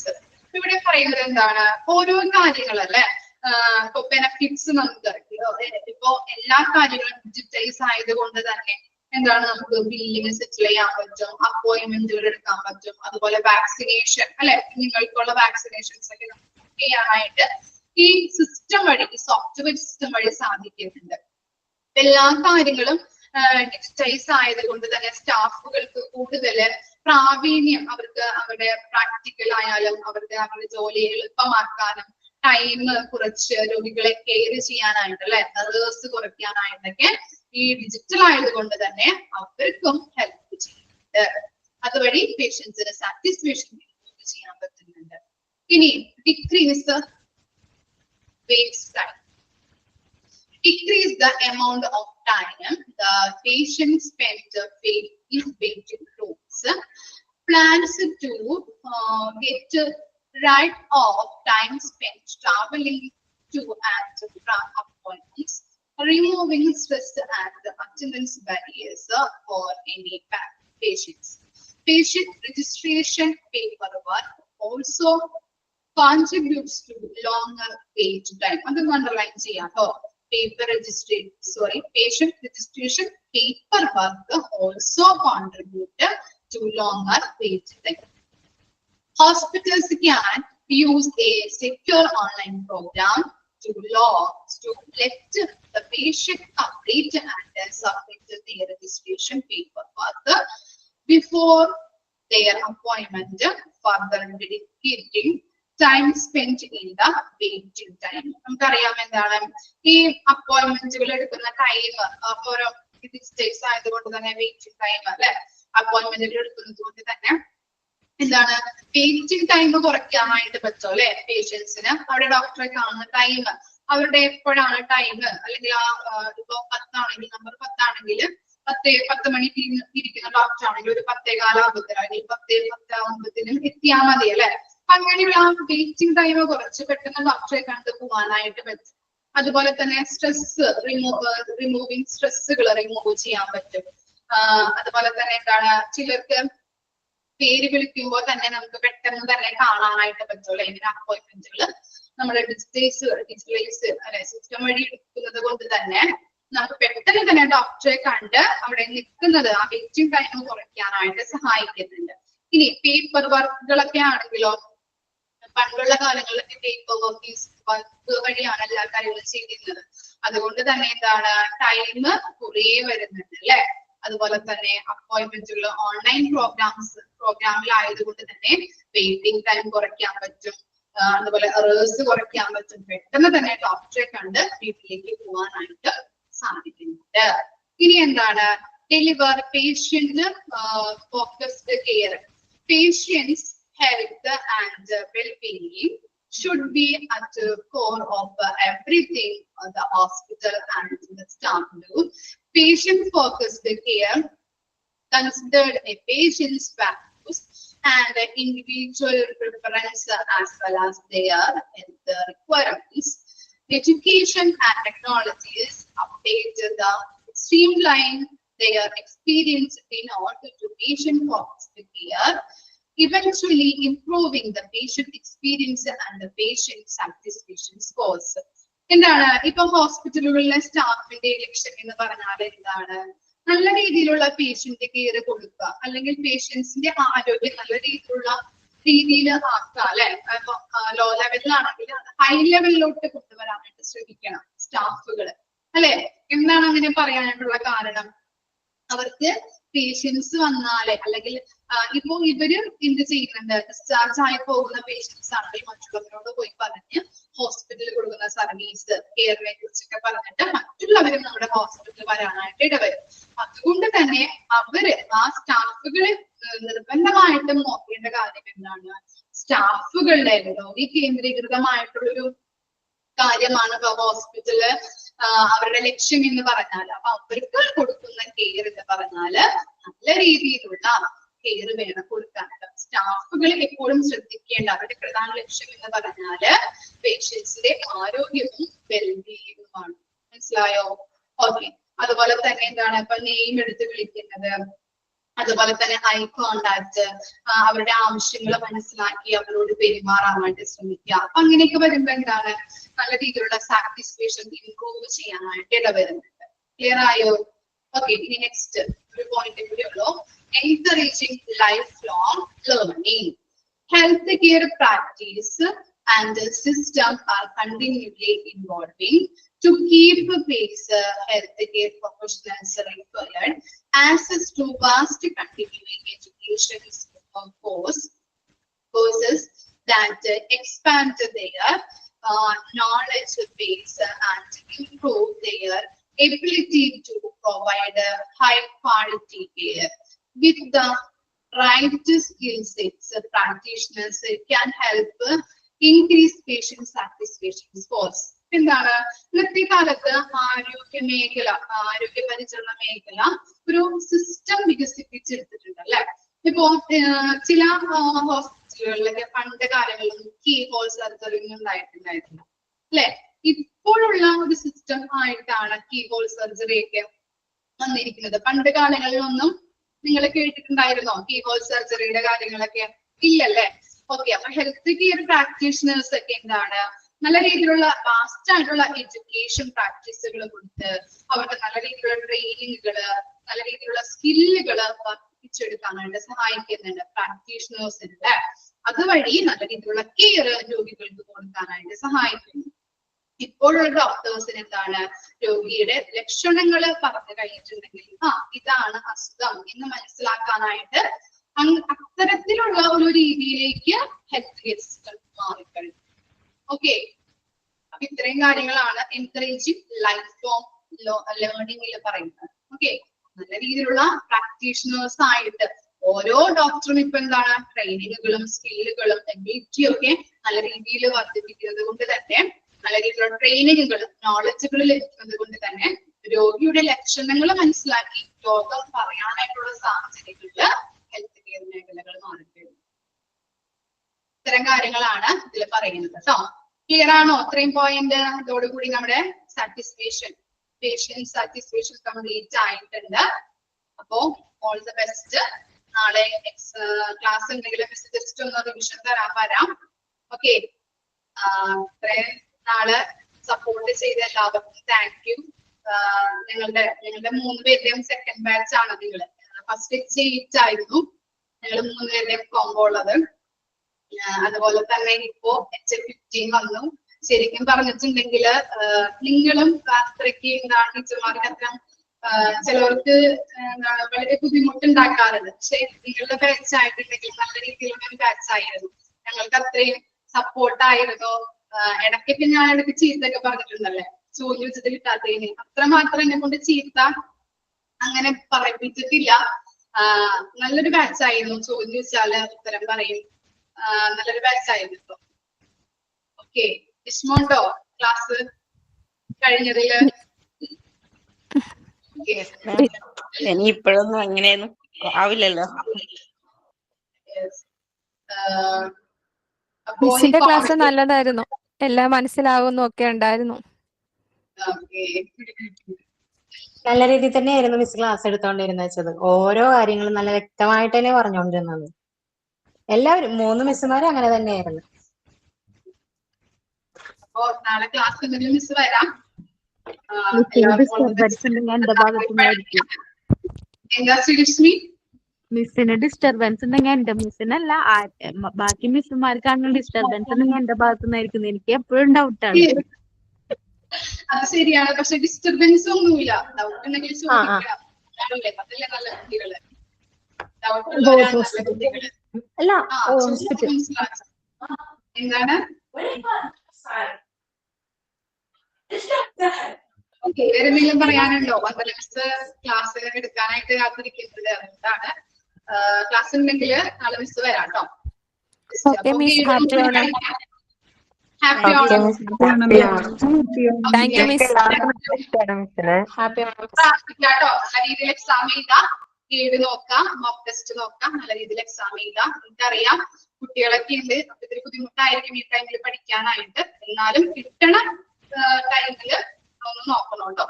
Okay okay. Thank you miss. Happy Onam miss.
Good morning miss. Good good afternoon. Morning.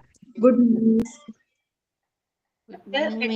തീർക്കാട്ടോ, ഞാൻ അധികം സംസാരിക്കുന്നില്ല. Good morning ma'am. നമുക്ക് തീർക്കാട്ടോ. പിന്നെ non mute ചെയ്യാണേ.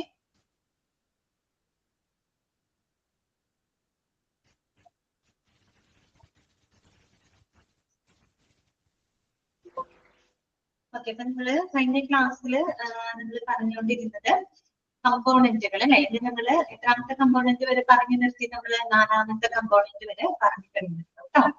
ഇനി നമുക്ക് 5ാമതായിട്ടുള്ള കമ്പോണന്റുകൾ ശ്രദ്ധിച്ചിരിക്കുക കേട്ടോ. 5ാമത്തെ കമ്പോണന്റ് ഇതാണ്, എക്യുപ്മെന്റ്, ഡ്രഗ്സ് ആൻഡ് മോണിറ്ററിംഗ് ആണ് കേട്ടോ. കുറച്ച് സമയം നിങ്ങൾ എക്സ്ട്രാ ഇരിക്കേണ്ടി വരും കേട്ടോ. ചിലപ്പോൾ 12:45, 12:50 വരെ ഇരിക്കേണ്ടി വരും കേട്ടോ. കുഴപ്പമില്ലല്ലോ. ഓക്കെ, അപ്പൊ നോക്കാം, എക്യുപ്മെന്റ്, ഡ്രഗ്സ് ആൻഡ് മോണിറ്ററിംഗ് ട്ടോ.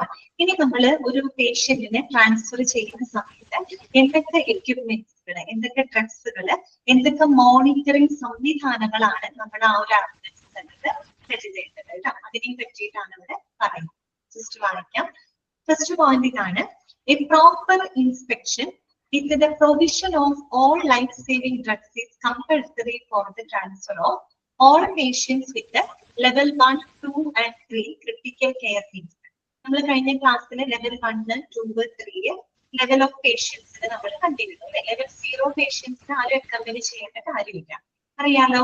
ലെവൽ 1, 2, 3 ആ അത്രയും കെയർ ആവശ്യമായിട്ടുള്ള പേഷ്യൻസിന് വേണ്ട എല്ലാ ജീവൻ രക്ഷാ മരുന്നുകളും ഇതിനകത്ത് ഉണ്ടായിരിക്കണം, ആംബുലൻസിനകത്ത് ഉണ്ടായിരിക്കും. അതാണ് അവിടെ പറയുന്നത്. ഓക്കെ, അടുത്ത നോക്കാം. The transfer ambulance should be prepared with all the drugs and devices needed for the airway operation, oxygenation, ventilation, hemodynamic monitoring and resuscitation. അത് മാത്രമല്ല, ഈ പറയുന്ന പേഷ്യൻസിന്റെ എയർവേ ഓപ്പറേഷൻ, എയർവേ മാനേജ്മെന്റ് ആവശ്യമായിട്ടുള്ള പേഷ്യൻസ്, ഓക്സിജനേഷൻ ആവശ്യമായിട്ടുള്ള പേഷ്യൻസ്, വെന്റിലേറ്റർ സൗകര്യങ്ങൾ ആവശ്യമായിട്ടുള്ള patients, അതുപോലെ haemodynamic monitoring and resuscitation. Haemodynamic monitoring നമ്മൾ കഴിഞ്ഞ ക്ലാസ്സിൽ പറഞ്ഞതാണ്. അതായത് ഈ ഹൃദയ സംബന്ധമായിട്ട് ഇഷ്യൂസ് ഒക്കെ ഉള്ള പേഷ്യൻസുകള്, അവർക്കൊക്കെ റീസസിറ്റേഷൻ ആവശ്യമായിട്ട് വരും അല്ലെ. അപ്പൊ അത്തരം സൗകര്യങ്ങൾക്ക് ആവശ്യമായിട്ടുള്ള എല്ലാ മരുന്നുകളും എവിടെ ഉണ്ടായിരിക്കണം? ആ ഒരു ആംബുലൻസിനകത്ത് ഉണ്ടായിരിക്കണം. വേറൊന്നും അതിനകത്ത് പോയിന്റ്സ് ഒന്നും പറയുന്നില്ല കേട്ടോ. എല്ലാ ജീവൻ രക്ഷാ മരുന്നുകളും ട്രാൻസ്ഫർ ചെയ്യുന്ന ആംബുലൻസിനകത്ത് ഉണ്ടായിരിക്കണം കേട്ടോ. അതാണ് ഫസ്റ്റ് പോയിന്റ്. രണ്ടാമത്തെ പോയിന്റ് ഇതാണ്, all the inspection needs to be confirmed before the beginning of transfer together with the starting of infusion drugs. ഇപ്പൊ ചില പേഷ്യൻസിന് നമുക്ക് മരുന്നുകള് അഡ്മിനിസ്റ്റർ ചെയ്യേണ്ടതായിട്ട് വരും, ഇൻഫ്യൂസ് ചെയ്യേണ്ടതായിട്ട് വരും. ട്രിപ്പ് ഒക്കെ ഇട്ട് കയറ്റി ചില പേഷ്യൻസിന് നമുക്ക് ട്രാൻസ്ഫർ ചെയ്യേണ്ടതായിട്ട് വരും. അപ്പൊ അത്തരം മരുന്നുകളോടൊപ്പം തന്നെ എല്ലാവിധ പരിശോധനകളും നമ്മൾ പഠിച്ചില്ലേ, ABCD, airway, breathing, circulation, disability, അങ്ങനെയുള്ള എല്ലാ പരിശോധനകളും നിർബന്ധമായിട്ടും നടത്തിയിരിക്കണം. ട്രാൻസ്ഫർ ചെയ്യുന്നതിന് മുമ്പായിട്ട് തന്നെ എല്ലാ ഇൻസ്പെക്ഷൻസും നിർബന്ധമായിട്ടും നടത്തിയിരിക്കണം. അതാണ് അവിടെ പറയുന്നത്. All the inspection needs to be confirmed before the beginning of transfer together with the starting of infusion drugs. Okay. പിന്നെന്താണ്? The drugs required for the patient transfer. അതൊന്ന് നിങ്ങൾ അണ്ടർലൈൻ ചെയ്ത് വെക്കുക കേട്ടോ. എന്തൊക്കെ മരുന്നുകളാണ് ആവശ്യമായിട്ടുള്ളത്? The drugs required for the patient transfer involve എന്തൊക്കെയാണ്? Muscle relaxants. Okay, muscle relax ചെയ്യുന്ന മരുന്നുകള്, സെഡേറ്റീവ്സ്, സെഡേഷൻ എന്തെങ്കിലും കൊടുക്കണമെങ്കിൽ സെഡേറ്റീവ്സ് ഉണ്ടായിരിക്കണം, അനാൾജെസിക്സ് അല്ലെ, വേദന സംഹാരികള്, പിന്നെ ഈനോട്രോപ്സ്. ഈനോട്രോപ്സ് എന്ന് പറഞ്ഞാൽ എന്താണെന്ന് അറിയാമോ? Medicines that is used to support the heart pumping ability. അതായത് ഒരു ഹൃദയത്തിന്റെ പമ്പിംഗ് എബിലിറ്റിനെ സ്ട്രെങ്തൻ ചെയ്യുന്നതിന് വേണ്ടിയിട്ട് നമ്മൾ കൊടുക്കുന്ന മരുന്നുകൾ, അതിനെയാണ് ഈനോട്രോപ്സ് എന്ന് പറയുന്നത് കേട്ടോ. ഈനോട്രോപ്സ് എന്ന് പറഞ്ഞാൽ എന്താണ്? Medicines that is used to strengthen the hearts, എന്താണ്? പമ്പിംഗ് എബിലിറ്റി, ഒരു ഹൃദയത്തിന്റെ പമ്പിംഗ് എബിലിറ്റി സ്ട്രെങ്തൻ ചെയ്യുന്നതിന് വേണ്ടിയിട്ട് ഉപയോഗിക്കുന്ന മെഡിസിൻസിനെയാണ് ഈനോട്രോപ്സ് എന്ന് പറയുന്നത് കേട്ടോ. അപ്പൊ ഈനോട്രോപ്സ് ഉണ്ടായിരിക്കണം. ആൻഡ് റീസസിറ്റേഷൻ ഡ്രഗ്സുകൾ, റീസസിറ്റേഷൻ മരുന്നുകളും ഉണ്ടായിരിക്കണം. എന്തൊക്കെയാ നമ്മൾ പറഞ്ഞത്? മസിൽ റിലാക്സൻസ് ഉണ്ടായിരിക്കണം, സെഡേറ്റീവ്സ് ഉണ്ടായിരിക്കണം, അനാൾജെസിക്സ് അല്ലെ, വേദന സംഹാരികൾ ഉണ്ടായിരിക്കണം, ഈനോട്രോപ്സുകൾ ഉണ്ടായിരിക്കണം, അതുപോലെ റീസസിറ്റേഷൻ ഡ്രഗ്സ്, പുനരുജ്ജീവന മരുന്നുകളെല്ലാം തന്നെ എവിടെ ഉണ്ടായിരിക്കണം? ആംബുലൻസിനകത്ത് ഉണ്ടായിരിക്കും. അപ്പൊ നിങ്ങൾക്ക് നോട്ട് ചെയ്ത് വെക്കാം കേട്ടോ. അതായത് കരുതേണ്ട മരുന്നുകൾ എന്തൊക്കെയാണെന്ന് ചോദിക്കുകയാണെങ്കിൽ അതുകൊണ്ട് നിങ്ങൾ അണ്ടർലൈൻ ചെയ്ത് വെക്കാം കേട്ടോ. ഇനി നോക്കാം.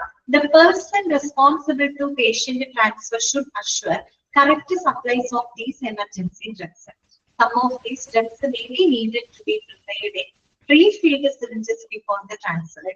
അതുപോലെ ഇത്തരം എമർജൻസി മരുന്നുകളുടെ സപ്ലൈ കൂടെ പോകുന്ന ആ ഒരു വ്യക്തി ഉറപ്പുവരുത്തണം അല്ലെ. പേഷ്യന്റിനെ ട്രാൻസ്ഫർ ചെയ്യുന്നതിനായിട്ട് റെസ്പോൺസിബിൾ ആയിട്ടുള്ള സ്റ്റാഫുകൾ ഉണ്ടല്ലോ, അവര് ഇത്തരം മരുന്നുകളുടെ സപ്ലൈയുടെ ഉറപ്പുവരുത്തണം. ഈ മരുന്നുകളെല്ലാം തന്നെ അതിന് സജ്ജമാണോ, എല്ലാ മരുന്നുകളും ഉണ്ടോ എന്നുള്ള കാര്യങ്ങള് കൃത്യമായിട്ട് ആരും ഉറപ്പുവരുത്തണം. അവരെ ട്രാൻസ്ഫർ ചെയ്യാനായിട്ട് റെസ്പോൺസിബിൾ ആയിട്ടുള്ള സ്റ്റാഫ് ആരാണോ അവരത് ഉറപ്പുവരുത്തണം. ചില മരുന്നുകൾ നമ്മൾ എന്ത് ചെയ്ത് വെക്കണം? റീഫിൽ ചെയ്ത് വെക്കണം. സിറിഞ്ചസിനകത്ത് നമ്മള് മുൻകൂട്ടി തന്നെ നമ്മൾ നിറച്ചു വെക്കണം. പക്ഷെ അത്രയും ടൈമിന് അവിടെ ഇമ്പോർട്ടൻസ് ഉണ്ട് കേട്ടോ. അത് ട്രാൻസ്ഫർ ചെയ്യാൻ പോകുന്ന സമയത്ത് ചെയ്യുന്നതിന് പകരം ചില മരുന്നുകളെങ്കിലും നമ്മൾ എന്ത് ചെയ്യണം? റീഫിൽ ചെയ്ത് വെക്കണം. സിറിഞ്ചസിനകത്ത് നമ്മള് മുൻകൂട്ടി തന്നെ എന്ത് ചെയ്ത് വെക്കണം? ഫിൽ ചെയ്ത് വെച്ചിരിക്കണം. ക്ലിയറായോ പറഞ്ഞ കാര്യങ്ങള്? ഓക്കെ ആണോ? മനസ്സിലാവുന്നുണ്ടോ? ക്ലിയർ അല്ലേ? അടുത്തതാണ് മൂന്നാമത്തെ പോയിന്റ്. ഒന്ന് ശ്രദ്ധിച്ചിരിക്കുന്ന കേട്ടോ, കുറച്ച് ഫാസ്റ്റ് ആയിട്ടാണ് എടുക്കുന്നത്. നോക്കാം. The minimal standard of inspection suggested for the patient transfer include uninterrupted electrocardiogram inspection, non-invasive blood pressure, oxygen saturation and temperature. അതായത് നമ്മൾ ഒരു മിനിമം നിർദ്ദേശിക്കപ്പെടുന്ന പരിശോധനകൾ എന്തൊക്കെയാണ്? അതായത് ഒരു പേഷ്യന്റിനെ ട്രാൻസ്ഫർ ചെയ്യുന്നതിന് മുമ്പായിട്ട് മിനിമം ഇത്ര പരിശോധനകളെങ്കിലും നടത്തിയിരിക്കണം. അങ്ങനെ മിനിമം നിർദ്ദേശിക്കപ്പെടുന്ന പരിശോധനകൾ എന്തൊക്കെയാണ്? ഒന്ന്, അൺഇൻറ്ററപ്റ്റഡ് ഇലക്ട്രോകാർഡിയോഗ്രാം ഇൻസ്പെക്ഷൻ, അതായത് കണ്ടിന്യൂസ് മോണിറ്ററിംഗ് ഓഫ് ECG. അതായത് ECG കണ്ടിന്യൂസ് ആയിട്ട് എന്ത് ചെയ്തിരിക്കണം? മോണിറ്റർ ചെയ്തിരിക്കണം. അതുപോലെ തന്നെ non invasive blood pressure continuous ആയിട്ട് മോണിറ്റർ ചെയ്യണം. നോൺ ഇൻവെസീവ് എന്ന് പറഞ്ഞാൽ എന്താണ്? Measurement of blood pressure without inserting syringes or needles കേട്ടോ. അതായത് നമ്മൾ പ്രത്യേകിച്ച് സിറിഞ്ചുകളോ നീഡിലോ ഒന്നും തന്നെ ഇൻസേർട്ട് ചെയ്യാതെ നമ്മൾ ബ്ലഡ് പ്രഷർ മെഷർ ചെയ്യില്ലേ? സാധാരണ നമ്മൾ ഹോസ്പിറ്റലിൽ പോകുമ്പോൾ മറ്റേ സ്വിഗ്മോ മാനോമീറ്റർ വെച്ച് നമ്മളെ പരിശോധിക്കില്ലേ? അതുമല്ല സൂചിയോ അല്ലെങ്കിൽ എന്തെങ്കിലും ഒക്കെ സിറിഞ്ചോ ഒന്നും നമ്മുടെ മേത്തേക്ക് ഇൻസേർട്ട് ചെയ്യണില്ലല്ലോ. ഇല്ല, നോൺ ഇൻവെസീവ് ആയിട്ടുള്ള രീതിയിലല്ലേ ബ്ലഡ് പ്രഷർ മെഷർ ചെയ്യുന്നത്. അപ്പൊ ആ രീതിയിൽ നമ്മൾ ബ്ലഡ് പ്രഷർ കണ്ടിന്യൂസ് ആയിട്ട് മോണിറ്റർ ചെയ്തിരിക്കണം. അതുപോലെ ഓക്സിജൻ സാച്ചുറേഷൻ, കൃത്യമായിട്ട് ഓക്സിജൻ സാച്ചുറേഷൻ നോക്കണം. ഓക്സിജന്റെ ലെവലുകൾ കൂടുന്നുണ്ടോ, കൂടെയല്ല കുറയുന്നുണ്ടോ, അങ്ങനെയുള്ള കാര്യങ്ങൾ നോക്കണം. പിന്നെ ടെമ്പറേച്ചർ, അതായത് ശരീരോഷ്മാവ്, ഇങ്ങനെയുള്ള ശരിക്കും പറഞ്ഞ ഇതെല്ലാം വൈറ്റൽസ് ആണ് അല്ലെ. അപ്പൊ ഈ പറയുന്ന കാര്യങ്ങള് എന്ത് ചെയ്തിരിക്കണം? കണ്ടിന്യൂസ് ആയിട്ട് അവിടെ മോണിറ്റർ ചെയ്തിരിക്കണം. ഇതൊക്കെയാണ് കണ്ടിന്യൂസ് മോണിറ്ററിംഗ് ഓഫ് ECG, അതുപോലെ തന്നെ blood pressure, oxygen saturation and body temperature. ഇത്രയും കാര്യങ്ങൾ നമ്മൾ എന്ത് ചെയ്തുകൊണ്ടിരിക്കണം? കണ്ടിന്യൂസ് ആയിട്ട് തന്നെ മോണിറ്റർ ചെയ്തുകൊണ്ടേയിരിക്കണം. ഓക്കെ. ഇനി മറ്റൊരു കാര്യം പറയുകയാണെങ്കിൽ നോക്കൂ. The non-invasive blood pressure may be notably affected by the motion artifacts. So it may be cautious to use the invasive blood pressure inspection in selected subset of patients. അപ്പൊ നമ്മൾ നേരത്തെ പറഞ്ഞല്ലോ, നമ്മൾ നോൺ ഇൻവെസീവ് ആയിട്ടുള്ള രീതിയിലാണ് blood pressure നമ്മൾ measure ചെയ്യുന്നത് അല്ലെ.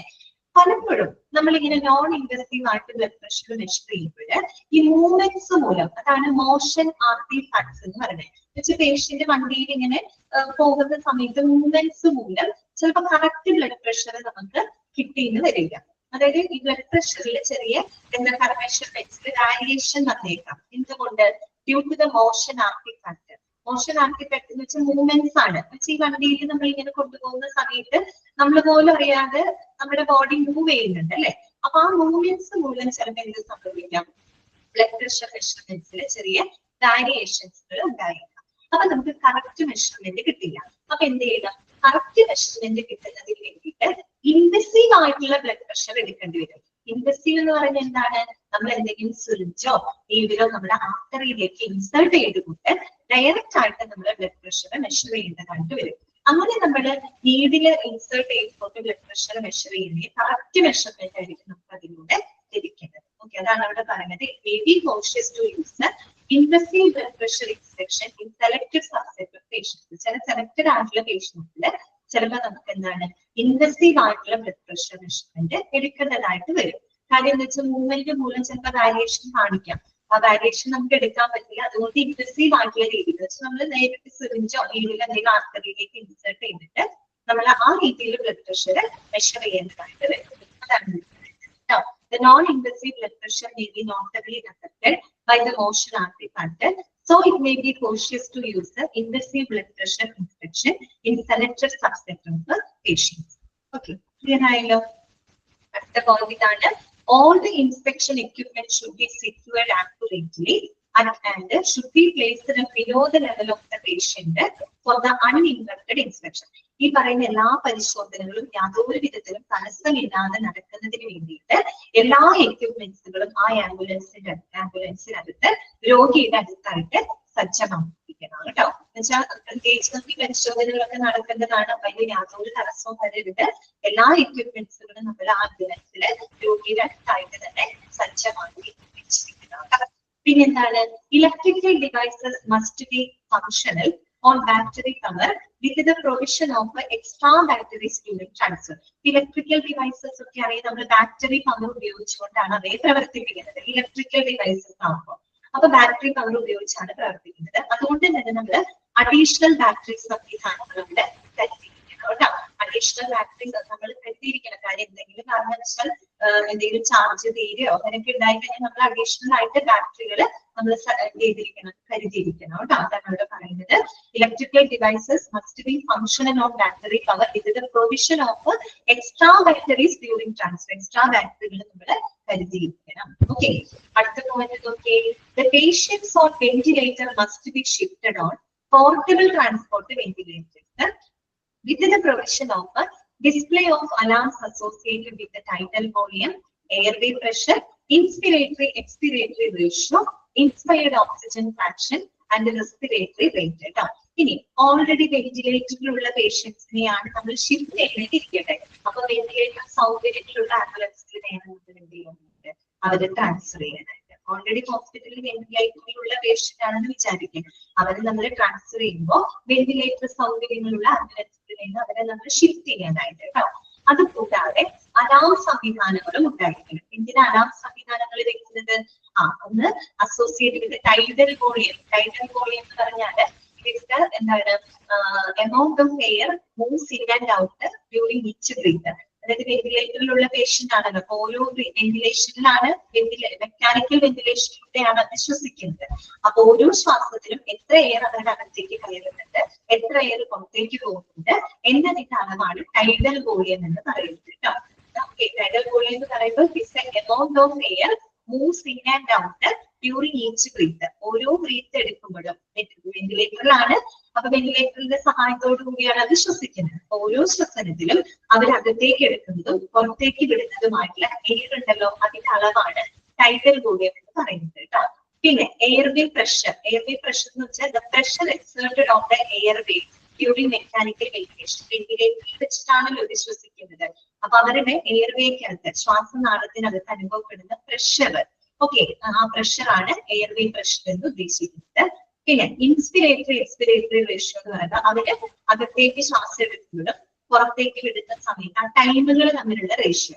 എത്ര സമയം കൊണ്ട് അവർ വായു പുറത്തേക്ക് എടുക്കുന്നുണ്ട്, എത്ര സമയം കൊണ്ട് അവർ വായു പുറത്തേക്ക് വിടുന്നുണ്ട്, അതിൽ ഇൻഹെയിൽ ചെയ്യുന്നതും എക്സെയിൽ ചെയ്യുന്നതിന്റെ ആ ടൈമുകൾ തമ്മിലുള്ള റേഷ്യോ കേട്ടോ. അതാണ് ഇൻസ്പിരേറ്ററി എക്സ്പിരേറ്ററി റേഷ്യോ എന്ന് പറയുന്നത്. Then inspired oxygen fraction. Inspired oxygen fraction എന്ന് പറഞ്ഞാൽ the percentage of oxygen in the air that is delivered to the patient. നമ്മൾ പേഷ്യന്റിന് കൊടുക്കുന്ന എയർ ഉണ്ടല്ലോ, അതിനകത്ത് എത്ര പെർസെന്റേജ് ഓക്സിജൻ ഉണ്ട് എന്ന അളവാണ് ഇൻസ്പയർഡ് ഓക്സിജൻ ഫ്രാക്ഷൻ എന്ന് പറയുന്നത് കേട്ടോ. അതായത് percentage of oxygen in the air that is delivered to patient. നമ്മൾ പേഷ്യന്റിന് കൊടുക്കുന്ന എയറിൽ എത്ര പെർസെന്റേജ് ഓക്സിജൻ ഉണ്ട് എന്നതിന്റെ അളവാണ് inspired oxygen fraction. Then respiratory rate, അവരുടെ ശ്വസന നിരക്ക്. ഈ പറയുന്ന കാര്യങ്ങള് കൃത്യമായിട്ട് മോണിറ്റർ ചെയ്യുന്നതിനുള്ള അലാം സംവിധാനങ്ങളും ഇതിനകത്ത് ഉണ്ടായിരിക്കണം, ആംബുലൻസിനകത്ത് ഉണ്ടായിരിക്കണം. ഓക്കെ, ക്ലിയർ ആയോ പറഞ്ഞത്? Tidal volume, airway pressure. ഈ വെന്റിലേറ്ററിൽ കിടക്കുന്ന പേഷ്യന്റ് ശ്വസിക്കുന്നത് വെന്റിലേറ്ററിന്റെ സൗകര്യത്തോട് കൂടിയിട്ടാണ് അവർ ശ്വസിക്കുന്നത് കേട്ടോ. അപ്പൊ ആ സമയത്ത് എന്തെങ്കിലും വാരിയേഷൻസോ കാര്യങ്ങളോ ഒക്കെ വരുന്നുണ്ടെങ്കിൽ അത് തിരിച്ചറിയാനുള്ള അലാം സംവിധാനങ്ങളും എവിടെ ഉണ്ടായിരിക്കണം, ആംബുലൻസിനടുത്ത് ഉണ്ടായിരിക്കണം. ഓക്കെ, ക്ലിയർ ആണല്ലോ. അടുത്തതാണ് സ്പെഷ്യൽ കൺസിഡറേഷൻസ് കേട്ടോ. If the patient requires an ambulance to take him to another facility, make the arrangements for transportation with the social service administration. Make sure that the necessary equipment is gathered to provide care in the course of transport. അപ്പൊ നമ്മൾ പേഷ്യന്റിനെ transfer ചെയ്ത സമയത്ത് എല്ലാവിധ അറേഞ്ച്മെന്റ്സുകളും ചെയ്യുന്നതിനായിട്ട് നമ്മുടെ ഹോസ്പിറ്റലിലെ social service department ഉണ്ടല്ലോ, അവരുടെ സഹായത്തോട് കൂടിയിട്ട് എല്ലാ അറേഞ്ച്മെന്റ്സുകളും നമ്മൾ എങ്ങനെ ചെയ്തിരിക്കണം, ആംബുലൻസിനകത്ത് ചെയ്തിരിക്കണം. നമ്മള് ഡിപ്പാർട്ട്മെന്റ് പറഞ്ഞപ്പോ സോഷ്യൽ സർവീസ് ഡിപ്പാർട്ട്മെന്റിനെ പറ്റി പഠിച്ചിട്ടുണ്ടല്ലേ. അപ്പൊ ആ ഡിപ്പാർട്ട്മെന്റിന്റെ സൗകര്യത്തോട് കൂടിയിട്ട് ആംബുലൻസിനകത്ത് ഈ പേഷ്യന്റിനെ ട്രാൻസ്ഫർ ചെയ്യാനുള്ള എല്ലാ സജ്ജീകരണങ്ങളും അറേഞ്ച്മെന്റ്സുകളും ചെയ്യണമെന്നാണ് പറയുന്നത് കേട്ടോ. എല്ലാ എക്യുപ്മെന്റ്സുകളും കൃത്യമായിട്ട് ഗ്യാദർ ചെയ്തിട്ടുണ്ട്, കളക്ട് ചെയ്ത് വണ്ടിയിൽ എന്താണ് സജ്ജമാക്കിയിട്ടുണ്ടെന്ന് ഉറപ്പുവരുത്തണമെന്നാണ് പറയുന്നത് കേട്ടോ. വേറെ കാര്യങ്ങൾ ഓക്കെ, ക്ലിയർ ആയോ? സംഭവമൊക്കെ ഓക്കെ ആണോ? മനസ്സിലായോ? എക്യുപ്മെന്റ്സ്, ഡിവൈസസ് ആൻഡ് മോണിറ്ററിംഗ് സംവിധാനങ്ങൾ ക്ലിയർ അല്ലേ? ഓക്കെ, ഇനി ലാസ്റ്റ് വരുന്നത് ഡോക്യുമെന്റേഷൻ ആണ് കേട്ടോ. ഫൈനൽ ഇത് ഡോക്യുമെന്റേഷൻ ആണ്. എന്തായിരിക്കും ഡോക്യുമെന്റേഷൻ എന്നതുകൊണ്ട് ഉദ്ദേശിക്കുന്നത്? നമ്മളൊരു പേഷ്യന്റിനെ ട്രാൻസ്ഫർ ചെയ്യുമ്പോൾ മറ്റൊരു ഹോസ്പിറ്റലിലോട്ട് അവരെ നമ്മൾ ഹാൻഡ് ഓവർ ചെയ്യാണ് അല്ലെ. അപ്പൊ എന്ത് ചെയ്യണം? ആ പേഷ്യന്റിനെ സംബന്ധിക്കുന്ന എല്ലാ ഡോക്യുമെന്റ്സുകളും കൃത്യമായിട്ട് എന്ത് ചെയ്യണം? അവർക്ക് ഹാൻഡ് ഓവർ ചെയ്യണം അല്ലെ, അവർക്ക് കൈമാറണം. കാര്യം ഇവർ റിസീവ് ചെയ്യുന്ന ഹെൽത്ത് കെയർ പ്രൊവൈഡേഴ്സിന് അവർക്ക് എന്തൊക്കെ ട്രീറ്റ്മെന്റുകൾ കൊടുത്തിരുന്നു, നിലവിൽ അവരുടെ അവസ്ഥ എന്താണ്, അതിനെപ്പറ്റി ഒരു കണ്ടിന്യൂറ്റി കിട്ടണം അല്ലെ. അതിനുവേണ്ടി എന്ത് ചെയ്യണം? അവരുടെ മെഡിക്കൽ റെക്കോർഡ്സുകൾ കംപ്ലീറ്റ് ഹാൻഡ് ഓവർ ചെയ്യണം. ആ ഒരു കാര്യമാണ് ഡോക്യുമെന്റേഷൻ അതിന്റെ പറയുന്നത് കേട്ടോ. വായിക്കാം. The authentication of patient transfer is most significant but often missed as a part of transfer. അതായത് നമ്മളൊരു പേഷ്യന്റിനെ ട്രാൻസ്ഫർ ചെയ്യുന്നതിന് മുൻപായിട്ടുള്ള ഓതന്റിക്കേഷൻ എന്ന് പറഞ്ഞാൽ എന്താണ്? കൺഫേമിംഗ് ദ പേഷ്യന്റ് ഐഡന്റിറ്റി കേട്ടോ. പേഷ്യന്റ് ഐഡന്റിറ്റി കൃത്യമായിട്ട് കൺഫേം ചെയ്യാം, അവരുടെ ബേസിക് ആയിട്ടുള്ള ഡീറ്റെയിൽസ് എല്ലാം തന്നെ കൃത്യമായിട്ട് കൺഫേം ചെയ്യുക എന്നുള്ളത് അതാണ് ഇവിടെ ഓതന്റിക്കേഷൻ ഉദ്ദേശിക്കുന്നത്. അത് വളരെ ഇമ്പോർട്ടന്റ് ആയിട്ടുള്ള കാര്യമാണ്. പലപ്പോഴും ട്രാൻസ്ഫർ ചെയ്യുന്ന സമയത്ത് അങ്ങനെയുള്ള കാര്യങ്ങൾ മിസ് ചെയ്യാറുണ്ട്, ശരിയായിട്ട് നടക്കാറില്ല. പക്ഷെ അത് കൃത്യമായിട്ട് തന്നെ ചെയ്തിരിക്കണം. ഓക്കെ, പിന്നെന്താണ്? The authentication should always be obvious at all stages of transfer. നമ്മൾ ട്രാൻസ്ഫർ ചെയ്യുന്നതിന്റെ എല്ലാ സ്റ്റേജസിലും ഈ ഒരു ഓതന്റിക്കേഷൻ വളരെയധികം ഇമ്പോർട്ടന്റ് ആണ് കേട്ടോ, വളരെയധികം ഇമ്പോർട്ടന്റ് ആണ്. Since it was the only legal record that the patient was transferred. കാരണം നമ്മൾ പേഷ്യന്റിനെ ട്രാൻസ്ഫർ ചെയ്യുന്നു എന്നതിനുള്ള ഒരു ലീഗൽ റിപ്പോർട്ടാണ് ഇത് ഈ ഒരു ഓതന്റിക്കേഷൻ എന്ന് ഉദ്ദേശിക്കുന്നത് അല്ലെ. ഈ ഒരു ഓതന്റിക്കേഷനോട് കൂടിയിട്ടാണ് നമ്മളൊരു പേഷ്യന്റിനെ ട്രാൻസ്ഫർ ചെയ്യുന്നത്. അതുകൊണ്ട് പേഷ്യന്റിനെ ട്രാൻസ്ഫർ ചെയ്യുന്നതിനുള്ള ഒരു ലീഗൽ റിപ്പോർട്ടായിട്ടാണ് നമ്മൾ അതിനെ കണക്കാക്കുന്നത്. Okay, so it must consist of the patient's condition, reason to transfer, names and അതൊക്കെ ഒന്ന് അണ്ടർലൈൻ ചെയ്യാം കേട്ടോ. ഒരു ഡോക്യുമെന്റേഷനകത്ത് എന്തൊക്കെ കാര്യങ്ങളാണ് ഉൾപ്പെടുത്തേണ്ടത്, എന്തൊക്കെ കാര്യങ്ങളാണ്? ഇത് must consist of the patient condition, പേഷ്യന്റിന്റെ കണ്ടീഷൻ എന്താണ്, ഓക്കെ, അത് കൃത്യമായിട്ട് അതിൽ ഉണ്ടായിരിക്കണം. റീസൺ ടു ട്രാൻസ്ഫർ ചെയ്യാനുള്ള കാരണം എന്താണ്? Names and designation of referring and receiving clinicians, ക്ലിനിഷ്യനെ റെഫർ ചെയ്യുന്നതും അതുപോലെ അവരെ ഇനി സ്വീകരിക്കാൻ പോകുന്ന ക്ലിനിഷ്യനല്ല പേഷ്യന്റിനെ എന്താണ് റെഫർ ചെയ്യുന്നതും അതുപോലെ പേഷ്യന്റിനെ സ്വീകരിക്കാൻ പോകുന്നതുമായിട്ടുള്ള ഡോക്ടേഴ്സിന്റെ മറ്റു പേരും വിവരങ്ങളും അതിനകത്ത് കൃത്യമായിട്ട് രേഖപ്പെടുത്തിയിരിക്കുന്നത്. ആരാണ് ആ പേഷ്യന്റിനെ ട്രാൻസ്ഫർ ചെയ്യുന്നത്, ഇനി ഏത് ഡോക്ടേഴ്സ് ആണ് അവരെ സ്വീകരിക്കാൻ പോകുന്നത്, ഏത് ഹോസ്പിറ്റലിലോട്ടാണ് അവരെ വിടുന്നത്, നിലവിൽ ഏത് ഹോസ്പിറ്റലിൽ നിന്നാണ് അവരെ റെഫർ ചെയ്ത് വിടുന്നത്, അങ്ങനെയുള്ള ആ ഹോസ്പിറ്റലിന്റെ പേരും ഹെൽത്ത് കെയർ പ്രൊവൈഡേഴ്സിന്റെ പേരും കാര്യങ്ങളും കൃത്യമായിട്ട് അതിനകത്ത് എന്ത് ചെയ്തിരിക്കണം? ഡോക്യുമെന്റ് ചെയ്തിരിക്കണം, രേഖപ്പെടുത്തിയിരിക്കണം. അതുപോലെ തന്നെ details and status of important science before the transfer, transfer ചെയ്യുന്നതിന് മുൻപായിട്ട് വേണ്ട എല്ലാ സിഗ്നേച്ചറുകളും അതിൽ ഉറപ്പുവരുത്തിയിരിക്കണം. കൃത്യമായിട്ടുള്ള എന്താ പറയാ ട്രാൻസ്ഫർ ഫോമുകളും ഓതറൈസ്ഡ് ഡോക്ടറുടെ സിഗ്നേച്ചറും കാര്യങ്ങളൊക്കെ അതിൽ ലഭിച്ചിട്ടുണ്ടെന്ന് ഉറപ്പുവരുത്തണം. പിന്നെന്താണ്? Clinical events during the transfer and the treatment event. Transfer ചെയ്യുന്ന സമയത്ത് ഉണ്ടാകുന്ന അവരുടെ എന്താ പറയുക ഹെൽത്ത് ചേഞ്ചസുകൾ, എന്തെങ്കിലും ഹെൽത്ത് ചേഞ്ചസ് ഉണ്ടാകുന്നുണ്ടെങ്കിൽ അതൊക്കെ കൃത്യമായിട്ട് അതിൽ രേഖപ്പെടുത്തണം. എന്തൊക്കെ ട്രീറ്റ്മെന്റുകൾ അവർക്ക് ആ സമയത്ത് കൊടുത്തിരുന്നു എന്നുള്ള കാര്യങ്ങളൊക്കെ കൃത്യമായിട്ട് എന്ത് ചെയ്തിരിക്കണം? റെക്കോർഡ് ചെയ്തിരിക്കണം. ഓക്കെ ആണോ? പറഞ്ഞത് മനസ്സിലായോ? ക്ലിയർ ആണോ? ഓക്കെ അല്ലേ? ഒരു 10 മിനിറ്റും കൂടെ ഇരിക്കാം കേട്ടോ നമ്മള്. ഓക്കെ, നെക്സ്റ്റ് പോയിന്റ് ഇതാണ്. A standardised testimony should be used and sustained both for intra and inter hospital transfer. ഒരു ടെസ്റ്റിമണി എന്ന് പറഞ്ഞാൽ എന്താണ്? സാക്ഷ്യപത്രമാണ് കേട്ടോ. സാക്ഷ്യപത്രം, അതായത് ഡോക്ടറുടെ സാക്ഷ്യപത്രം ഉണ്ടായിരിക്കണം, അതുപോലെ പേഷ്യന്റിന്റെയും അവരുടെ റിലേറ്റീവ്സിന്റെ സമ്മതപത്രം, ഇതൊക്കെയാണ് അവിടെ ടെസ്റ്റിമോണിയൽസ് എന്നതുകൊണ്ട് ഉദ്ദേശിക്കുന്നത് കേട്ടോ. അപ്പൊ ഒരു സ്റ്റാൻഡർഡൈസ്ഡ് ആയിട്ടുള്ള ഒരു സാക്ഷ്യപത്രം അവിടെ നിർബന്ധമാണ്. അതിപ്പോ ഇന്റർ ഹോസ്പിറ്റൽ ട്രാൻസ്ഫർ ആയിക്കോട്ടെ, ഇൻട്രാ ഹോസ്പിറ്റൽ ട്രാൻസ്ഫർ, ഹോസ്പിറ്റലിനകത്ത് തന്നെ ഏതെങ്കിലും ഒരു ഡിപ്പാർട്ട്മെന്റിലൂടെ മാറ്റുമ്പോഴും ഇനി ഒരു ഹോസ്പിറ്റലിൽ നിന്ന് മറ്റൊരു ഹോസ്പിറ്റലിലോട്ടാണ് മാറ്റുന്നതെങ്കിലും എങ്ങനെയാണെങ്കിലും ഒരു സ്റ്റാൻഡർഡൈസ്ഡ് ആയിട്ടുള്ള സാക്ഷ്യപത്രം അവിടെ നിർബന്ധമാണ്. ഓക്കെ, നിർബന്ധമാണ്. പിന്നെന്താണ്? These legal papers should be used for the audit purposes four investigating the defects in the patient transfer. അത് മാത്രമല്ല, നമ്മൾ ഇങ്ങനെയുള്ള സാക്ഷ്യപത്രങ്ങളൊക്കെ ലീഗൽ പേപ്പേഴ്സുകളാണ് കേട്ടോ, ലീഗൽ ആയിട്ടുള്ള ഡോക്യുമെന്റ്സുകളാണ്. അത് നമ്മൾ പല ഓഡിറ്റ് പർപ്പസിന് വേണ്ടിയിട്ട് ഉപയോഗിക്കുന്നുണ്ട്. അതായത് ഈ ട്രാൻസ്ഫർ ചെയ്യുന്ന സമയത്ത് എന്തെങ്കിലും ഡിഫക്റ്റുകളോ എന്തെങ്കിലും പാകപ്പിഴകളൊക്കെ വരികയാണെങ്കിൽ നമുക്ക് അതിന്റെ ഓഡിറ്റിങ്ങിനും കാര്യങ്ങൾക്ക് വേണ്ടിയിട്ട് നമ്മൾ ഇത്തരം ലീഗൽ പേപ്പേഴ്സ് അത്യാവശ്യമാണ്. അതുകൊണ്ടാണ് നമ്മൾ ഇങ്ങനെയുള്ള സാക്ഷ്യപത്രങ്ങളും കാര്യങ്ങളൊക്കെ വാങ്ങിച്ചു വെക്കുന്നത്. ട്രാൻസ്ഫർ ചെയ്യുന്ന സമയത്ത് എന്തെങ്കിലും പ്രശ്നങ്ങളൊക്കെ ഉണ്ടായിട്ടുണ്ടെങ്കിൽ അതിനെ പറ്റിയിട്ട് പിന്നീട് ഇൻവെസ്റ്റിഗേറ്റ് ചെയ്യാനും അതിന്റെ ഓഡിറ്റ് പർപ്പസിനും മറ്റുമായിട്ട് നമ്മൾ ഈ പറയുന്ന ലീഗൽ പേപ്പേഴ്സുകൾ സൂക്ഷിക്കേണ്ടത് അത്യാവശ്യമാണ്. ഓക്കെ, ക്ലിയർ ആണല്ലോ? ലാസ്റ്റ് ആൻഡ് ഫൈനൽ പോയിന്റ് ഇതാണ്. There should be an official handing over at the receiving facility between the transferring team and the receiving team, who includes the doctors and the nurses.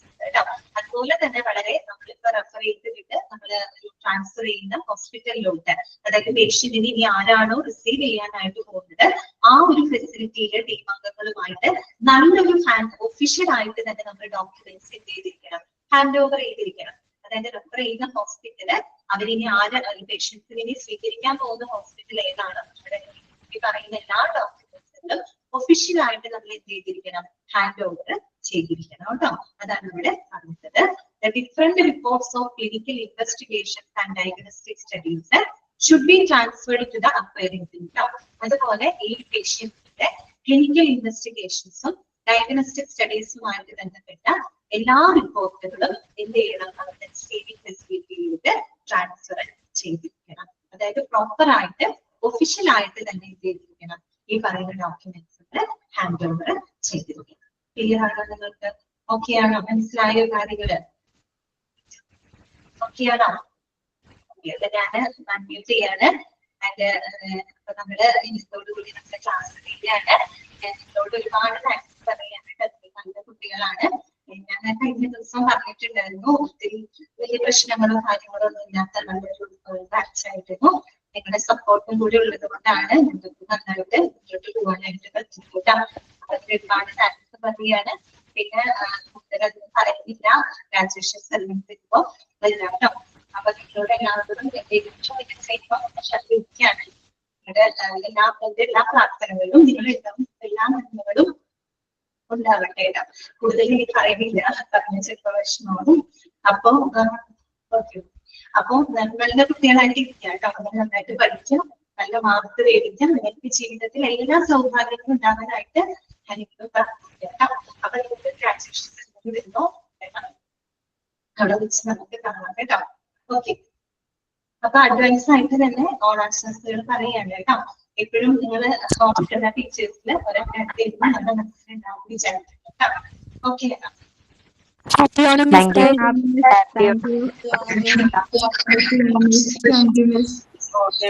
Happy Onam. Okay, അപ്പൊ നിങ്ങൾ ഇനി കുറച്ച് ദിവസത്തേക്ക് ഭയങ്കരമായിട്ട് miss ചെയ്യും. സാരില്ല, അന്നത്തോടെ വെച്ച് കാണാം കേട്ടോ. ഓക്കെ, അപ്പൊ ശരിയാണ്. Thank you.